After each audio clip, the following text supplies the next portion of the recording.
The Soviet Union didn't have presidents like the United States. For most of its history, the real ruler was the person who controlled the Communist Party. And in that system, power didn't transfer peacefully. It moved through fear, loyalty, and survival. 8 men became the USSR's true leaders. Some built it, some hardened it, some tried to reform it, and one of them opened the door that ended the Soviet Union forever. This is the story of the USSR's real rulers, from revolution to collapse. We begin at the birth of the Soviet experiment, and we end at the moment the world changed. Vladimir Lenin becomes the first real leader of the Soviet state. In 1917, Russia is collapsing under war, hunger, and chaos. The old empire falls apart, and Lenin's Bolsheviks seize power in the October Revolution. But revolutions don't survive because of slogans. They survive because someone builds a system afterward. Lenin's first turning point is immediate: civil war. Bolsheviks fight the whites, rival political movements, and even foreign armies that want the revolution dead. The country is breaking into pieces. So Lenin responds with total control: war communism. Food is seized. Factories are controlled. Trade is crushed. It keeps the new state alive, but it also pushes millions into famine and exhaustion. By 1921, the pressure explodes. Rebellions flare. The economy is collapsing, and Lenin makes a shocking move. He retreats strategically. He launches the new economic policy, the NEP. Small businesses return. Markets breathe again. People survive. Lenin's contribution isn't just winning a revolution. It's building the Soviet blueprint: one-party rule, ideology above democracy, and state security as a weapon. He creates a machine designed to survive even if the leader disappears. And then Lenin's health collapses. He suffers strokes. He fades from public life. The country waits, because now the real question isn't who will lead. It's who will control Lenin's machine. Because the next man doesn't inherit power. He captures it. When Lenin dies, the Soviet leadership becomes a battlefield without bullets. At first, Joseph Stalin doesn't seem like the obvious winner. He isn't the best speaker. He isn't the most famous revolutionary. But Stalin controls the most important weapon in the Soviet system: appointments. He decides who gets promoted, who gets transferred, and who gets isolated. And in a one-party state, that means he controls the future, one loyal person at a time. By the late 1920s, Stalin defeats his rivals and becomes the USSR's undisputed ruler. Then he launches one of the most extreme transformations in modern history. Turning point number 1, the 5-year plans.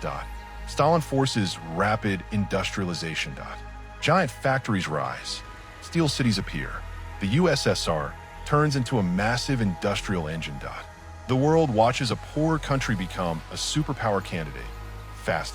But it runs on pressure, impossible quotas, harsh punishments, and human cost.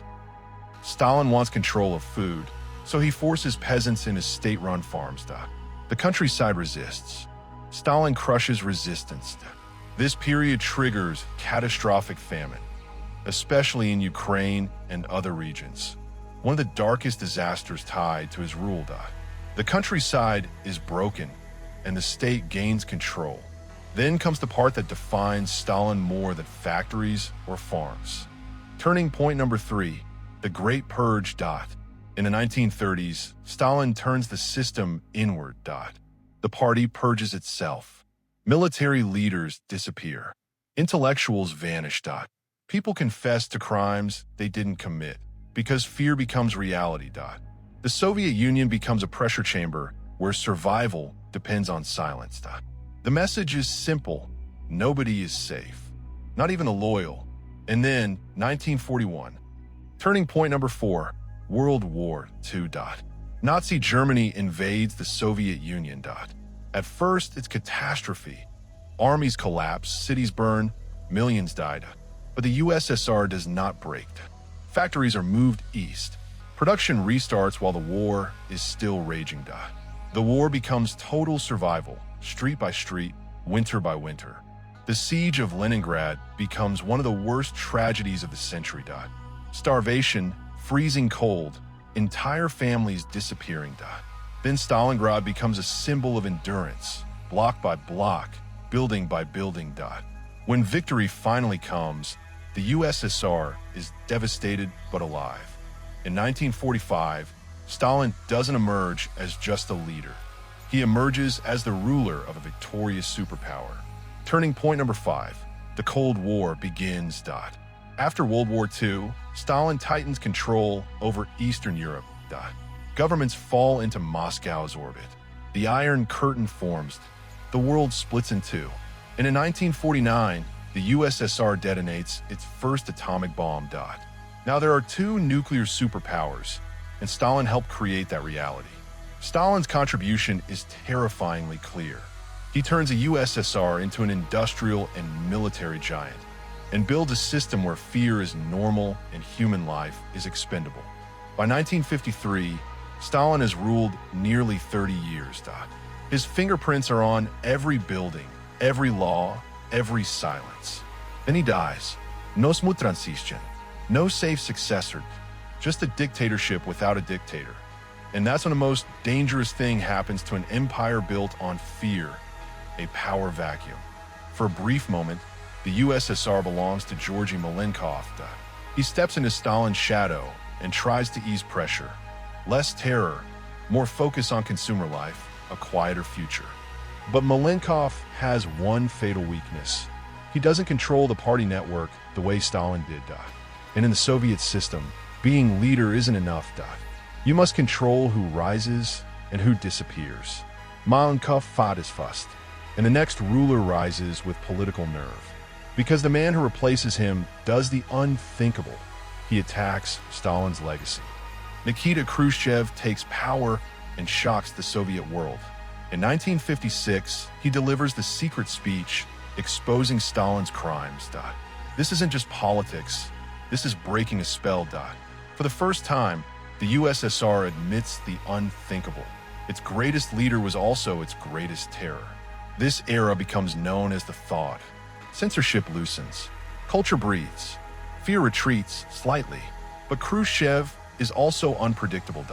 He experiments with reforms, often rushing them, sometimes failing, and he plays Cold War poker with enormous risk. The turning point arrives in 1962, the Cuban Missile Crisis. The world comes terrifyingly close to nuclear war. Khrushchev backs down and avoids apocalypse, but at home, it damages his reputation. Inside the party, leaders decide they want stability, not surprises. In 1964, Khrushchev is removed quietly, and the USSR chooses the opposite of chaos. It chooses a long, heavy era of control. Leonid Brezhnev rules for 18 years. At first, his era feels steady. The terror is mostly gone, borders are firm. The USSR looks powerful, but under the surface, something grows, slowly. Stagnation. The economy becomes rigid. Innovation slows. Corruption spread, quitte les points. The Soviet system survives, but it stops evolving. Brezhnev's turning points are about controlling the empire. In 1968, reform rises in Czechoslovakia, and the USSR crushes it.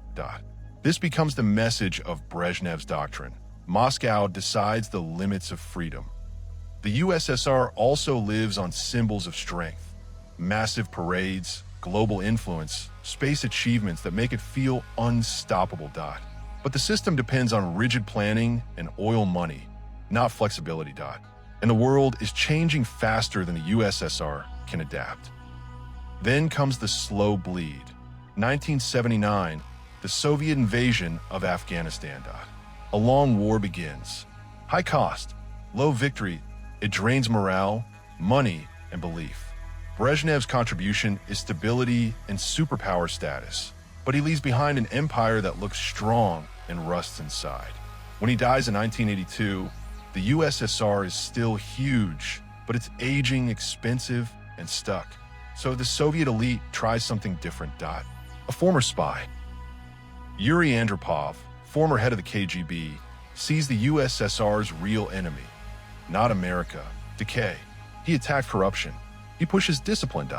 He wants reform without collapse, tighten the bolts, repair the engine. keep the machine running. Andropov's contribution is awareness. He recognizes the crisis early, but his reign is tragically short. His health fails almost immediately. Transition. After him, the USSR chooses the opposite of reform, a final echo of the old guard. Konstantin Chernenko represents the last breath of the old Soviet leadership style. Avoid change, protect the system, delay the future. His rule is weak, brief, and symbolic. The USSR is now a giant empire led by a system that can't fix itself. Then Chernenko dies, and the Soviet Union makes its final gamble.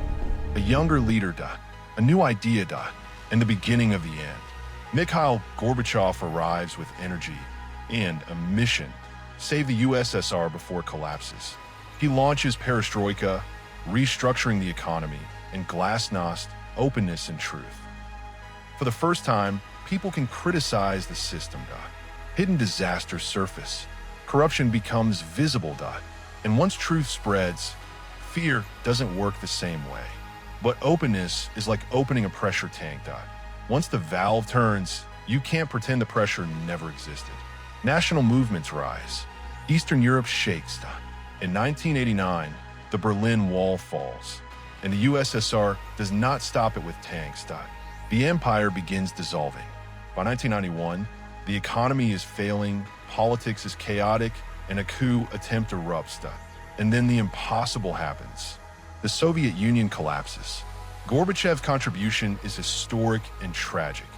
He tried to reform the USSR and unlock the forces that ended it.